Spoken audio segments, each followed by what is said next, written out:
दोस्तों 7 मिनट में, सिर्फ 7 मिनट में आप टेंस सीख जाओगे। अपनी ज़िंदगी के केवल 7 मिनट इस वीडियो को देखिए और आपको टेंस बिल्कुल क्लियर हो जाएंगे। तो चलिए टाइम ना खराब करते हैं और टेंसों को सीखते हैं, क्योंकि हमारे पास सिर्फ हैं 7 मिनट। तो देखिए, सबसे पहले आपको बस ध्यान से देखना है वीडियो को लास्ट तक, और लास्ट में आप देखना, आपको एक सवाल दूंगा और आप उसको फट से सॉल्व कर दोगे। तो देखिए टेंस, और उसके नीचे मैंने लिखा हुआ है PPF। टेंस, इसका मतलब है कि टेंस को 3 भागों में बांटा गया है, प्रेजेंट, पास्ट और फ्यूचर। अब देखिए, ये जो टेंस है इनमें प्रेजेंट, पास्ट और फ्यूचर को अलग से 4 भागों में डिवाइड किया गया है, जिन्हें आप पहले से जानते हैं, फिर भी हम एक बार इन्हें देख लेते हैं। तो ये जो 4 भाग हैं, इनमें से एक है इंडेफिनिट टेंस, एक है कंटिन्यूअस टेंस, एक है परफेक्ट टेंस और एक है आपका परफेक्ट कंटिन्यूअस टेंस। अब जो ये इंडेफिनिट टेंस है और कंटिन्यूअस टेंस है और परफेक्ट टेंस है और परफेक्ट कंटिन्यूअस टेंस है, इन चारों को ही हम एक एक बार अच्छे से समझ लेते हैं कि इनका आखिर मतलब है क्या। और यहाँ पर रटना मना है, आपको रटने नहीं है, समझना है सिर्फ कि आखिर इनका एक्चुअल मीनिंग है क्या। तो यहाँ पर देखिए, मैं आपको एक एक करके इन सब के बारे में बताऊंगा और एग्जाम्पल भी आपको दूंगा, जिससे कि आपका जो टॉपिक है वो बिल्कुल क्लियर हो जाए। अब देखिए कैसे। पहले हम देखेंगे इंडेफिनेट के बारे में। इंडेफिनेट का मतलब होता है जिसकी शुरुआत और अंत ना पता हो। आपको मुझे पता है ये समझ में नहीं आएगा ऐसे। पहले एग्जाम्पल देखिए, जैसे कि वह बोलता है, तो इसकी इंग्लिश बनेगी ही स्पीक्स। अब ये कैसे बनी, इसका स्ट्रक्चर मैं आपको इसके बाद बताऊंगा, लेकिन यहाँ पर गौर करने वाली बात यह है, वह बोलता है। अब हमें ये नहीं पता कि वह कब से बोलता है और कब तक बोलता रहेगा, तो इसलिए मैंने आपको बोला इंडेफिनेट के अंदर वो वाले सेंटेंसेस आते हैं जिनके अंत और शुरुआत के बारे में हमें ना पता हो।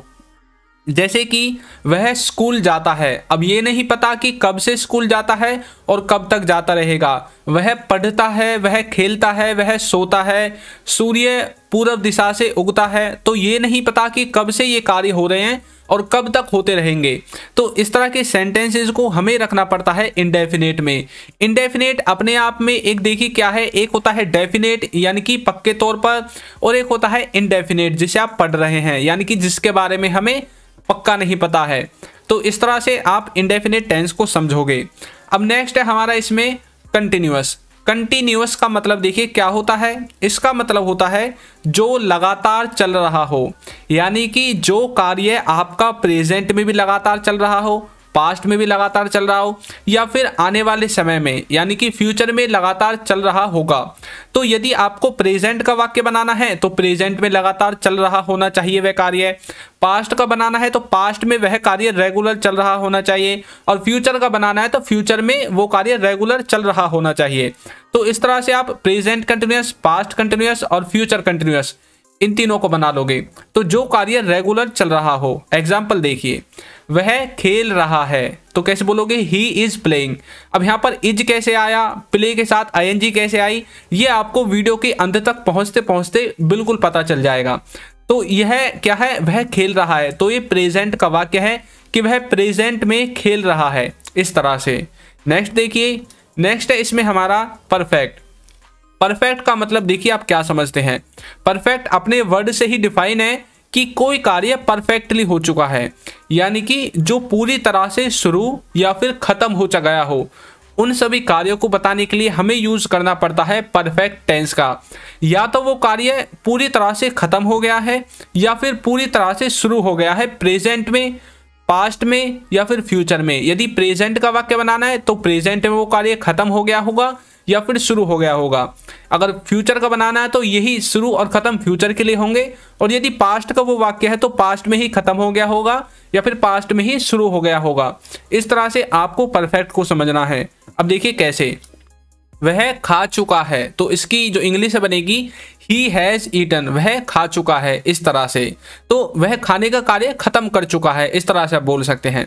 अब नेक्स्ट है हमारा परफेक्ट कंटिन्यूअस। इसका मतलब होता है परफेक्ट प्लस में कंटिन्यूअस, यानी कि इसमें परफेक्ट का कुछ भाग यूज होगा और कुछ कंटिन्यूअस टेंस का भाग यूज होगा, तभी तो मिलकर बना है परफेक्ट कंटिन्यूअस।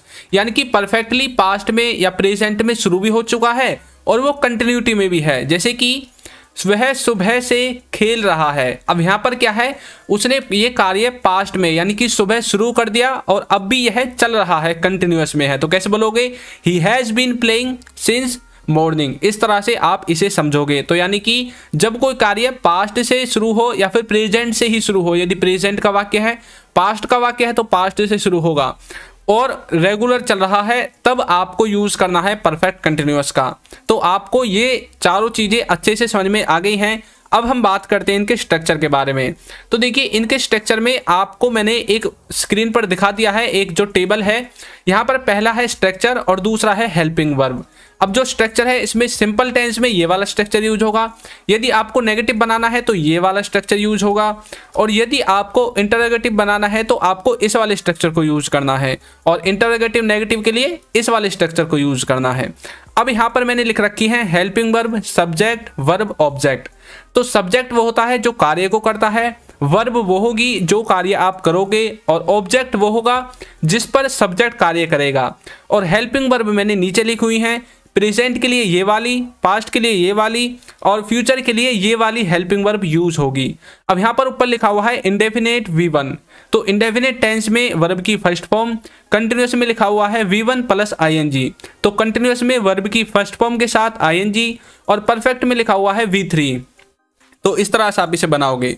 अब नीचे मैंने इनका स्ट्रक्चर लिख दिया है कि आपको किस तरह से इन्हें यूज करना है। तो सब्जेक्ट आपको पता चल गया, हेल्पिंग वर्ब पता चल गई, वर्ब पता चल गई, ऑब्जेक्ट पता चल गया।